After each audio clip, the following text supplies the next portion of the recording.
بنیادی اہمیت ہے قرآن میں، لیکن ہم نے جس طرح سے آج کل کے زمانے میں، اور اس کا ہماری کلونیل تاریخ سے بھی بہت زیادہ تعلق ہے، اس کا ہماری ریاست نے جس طرح اسلام کو استعمال کیا ہے اس کا اس سے بہت گہرا تعلق ہے. اس کے اندر میرے نزدیک کو ہمارے علماء کے اوپر بھی اس کا کچھ زیادہ ہے اس وقت کہ انہوں نے اس سوال کو اتنی گہرائی سے نہیں دیکھا.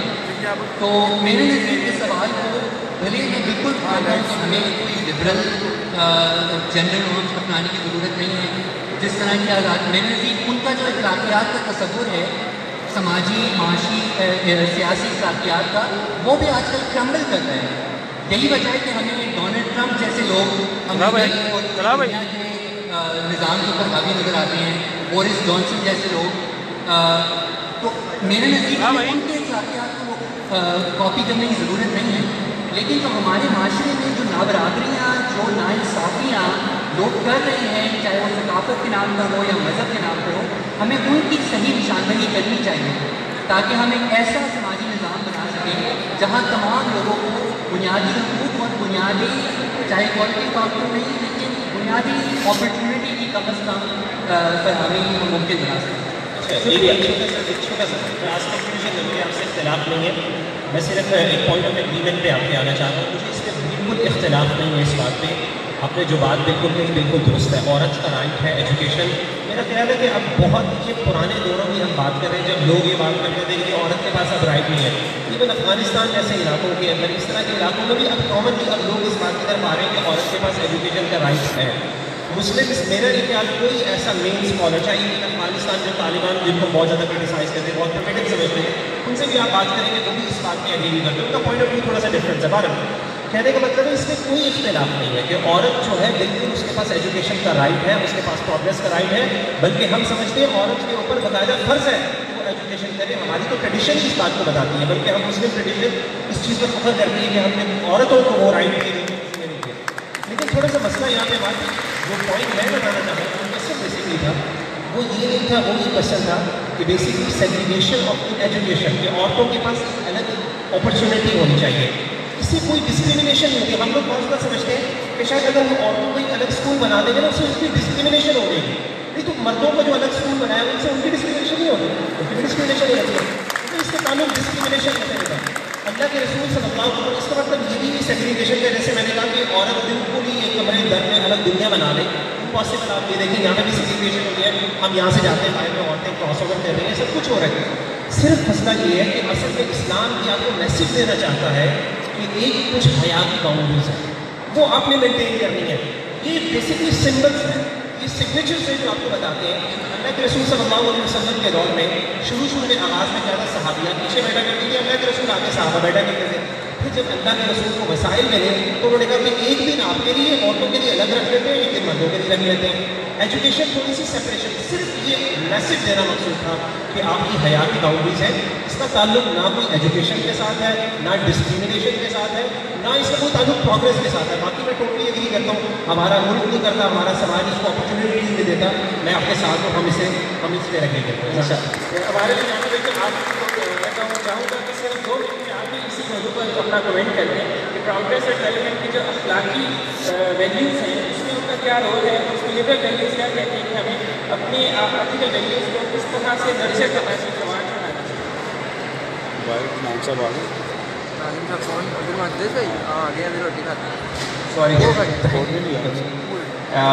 جی بالکل.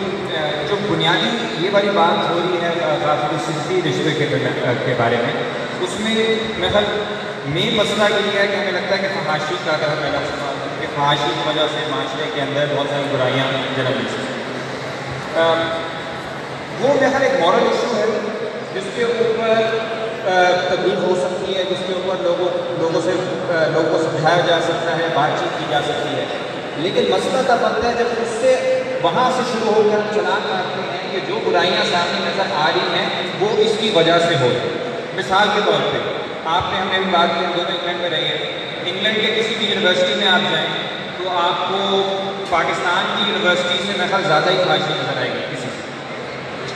وہاں پہ کبھی ایسا نہیں ہوا کہ سیکیورٹی گارڈز نے کیمرے سے لوگ کی لڑکیوں کی ویڈیوز بنا کر کو بلیک میل کیا ہو اور 5-6 سال تک لڑکیاں بلیک میل ہوتی رہیں اور چپ رہیں، کیونکہ انہیں معلوم ہے کہ اگر وہ اپنے والدین کو بتائیں گی تو یا ان کے والدین یقین نہیں کریں گے یا مار دیں گے یا کم از کم یونیورسٹی سے نکال دیں گے، جو یونیورسٹی بلوچستان میں بھی اسکینڈل بنا۔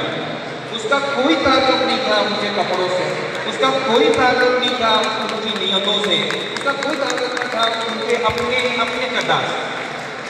ایک سسٹم کو جب ہم نے یونیورسٹی بلوچستان نے کیا کیا کہ بڑا وبیلا مچا، شور مچا کہ یہ کچھ ہوتا رہا آپ کی یونیورسٹی میں، انہوں نے کہا اب سے لڑکے اور لڑکی یونیفارم پہنیں گے، یعنی ہمیں جب آپ جواب صحیح نہیں دے سکتے جب تک آپ سوال ہی صحیح نہیں پوسٹ کریں، ہم غلط سوالوں میں جب پھنسے رہیں گے کہ 6 انچ کا فاصلہ کرنا ہے، 12 کا کرنا ہے، 15 کرنا ہے، یونیفارم کرنا ہے، سیگریگیٹ کرنا ہے، وہ ایک الگ ایک مورل ایشو ہے۔ اور یہ والے جو مسائل ہمیں اس وقت نظر آ رہے ہیں نوجوانوں کے اندر، اس کا بنیادی ایک پرابلم آ رہا ہے کہ نوجوان ونڈربل فیل کر رہے ہیں، وہ محفوظ نہیں فیل کر رہے ہیں یونیورسٹی میں، گارڈز آگے بدماشی کر رہے ہیں، ٹیچرز بدماشی کر رہے ہیں، ایڈمنسٹریٹرز تک آج جی سی یونیورسٹی کا بھی ایک اسکینڈل آ گیا $7 ملین کا کہ وہاں پہ ہوئی ہے کرپشن، لیکن وہی یونیورسٹی ہے جو کسی اسٹوڈنٹ کوئی آگے پیچھے اسٹوڈنٹ ہو جائے تو وہ کہتے ہیں کہ جی آپ ہماری روایت کو خراب کر رہے ہیں۔ تو یہ پاور سے اس کا تعلق ہے، پاور ریلیشن سے۔ جب تک ہم اس طاقت کا جو اس وقت سرچشمہ ہے اس سے بھی لڑیں گے میرے خیال حالات مشکل ہوں گے۔ آخر میں بس یہ بات کر دوں کہ اخلاق کی جب تک بات کر رہے ہیں، اخلاق کی سب سے بنیادی جو اخلاقی فریضہ ہے اس وقت اگر ہم نے نظام سے لڑنا ہے، ہم ہر انسان کو برابر سمجھیں، اپنے سے جو مختلف ہو اس کو بھی سمجھیں۔ اس طرح کے لوگ بھی جو اس وقت سلمان فاروقی جیسے لوگ ہیں جو مذہب پسند ہیں اور ان کو اس وقت غائب کیا گیا ہے ہماری ریاست میں، اس طرح کے لوگوں کو بھی، اور پورے پاکستان میں وہ نوجوان جن کا کسی بھی مذہب سے، کسی بھی تنظیم سے، کسی بھی نظریے سے تعلق ہو، ان کے اوپر جبر ختم کیا جائے، گفتگو کرنے دیا جائے، لوگوں کو ملنے دیا جائے، جیسے آج آپ لوگوں نے محفل سجائی ہے، اس طرح کی ہزاروں، سینکڑوں ہزاروں محفلیں ہوں تاکہ ہمارے معاشرے کے اندر وہ جو ایک کھوئی ہوئی ہماری ایک تاریخ ہے انٹلیکچوئل بحث کی، اس کو واپس لایا جا سکے اور اس معاشرے کو پھر سے جوڑا جا سکے۔ ورنہ اگر ہم اس پہ توڑنا شروع کر دیں کون لبرل، کون سیکولر، کون اسلامی، تو پھر یہ ٹوٹا ہوا معاشرہ مزید ٹوٹے گا، ہم مزید ٹوٹ کو برداشت نہیں کر سکتے۔ ایک بیسک سا ایشو پاکستان میں ہے وہ ہے قانون کی بالادستی، اور قانون کی بالادستی نہ ہونے کی وجہ سے بہت سے واقعات کیمپسز کے اندر بھی ہوتے ہیں جس میں کوئی بلیک میل کرتا ہے، اور بہت سے واقعات شرم و حیا سے متعلق بھی ہوتے ہیں۔ تو ایک تو اسلام کا جو نظام ہے اس کو معاشرے کے اوپر جب نافذ کرنے کی بات کی جاتی ہے تو اس کے ساتھ ساتھ جو قانون کی حکمرانی ہے، کانسٹیٹیوشن یا آئین کی بالادستی ہے، نو ڈاؤٹ جب یہ رائٹس لوگ یہ بھی نظام کی اصلاح کی بات کرتے ہیں، اور ہمارے اس پینل کے افراد جو لیفٹ پینل کے سمجھے جاتے ہیں یہ بھی سسٹم کے خلاف بات کرتے ہیں۔ اصل مقصد نظام کی اصلاح ہے، اصل مقصد قانون کی حکمرانی ہے کہ جب قانون کی حکمرانی ہو اور وہ پھر قرآن اور سنت کے سائے میں ہو تو وہ گویا کہ اس کے اندر ایک خوبصورتی اور ایک نکھار آ جاتا ہے۔ میں اپنے دونوں پینلز کا شاہ نواز فاروقی صاحب کا شکریہ ادا کروں گا، منیرہ لقمان صاحب کا شکریہ ادا کروں گا، عمار راشد بھائی کا شکریہ ادا کروں گا، عمار علی جان صاحب کا شکریہ ادا کروں گا کہ خاص طور پہ اس پروگرام میں تشریف لائے۔ یہ بالکل ایک نان وائلنٹ ڈبیٹ تھی اور اس کا اسلامی جمعیت طلباء کے تمام پلیٹ فارم اسی طرح خوش اسلوبی کے ساتھ اور خوشگوار انداز سے اپنے مختلف نظریات کو بھی سنتے ہیں، اور یہ آج کی بات نہیں، وہ سوشل اور کمیونزم کا جب دور ہوا کرتا تھا اس دور میں بھی اس طرح کی ڈبیٹ یونیورسٹیز کے اندر جاری رہتی تھی، ان کو آگے بھی جاری رہنا چاہیے اور ایک مثبت دائرے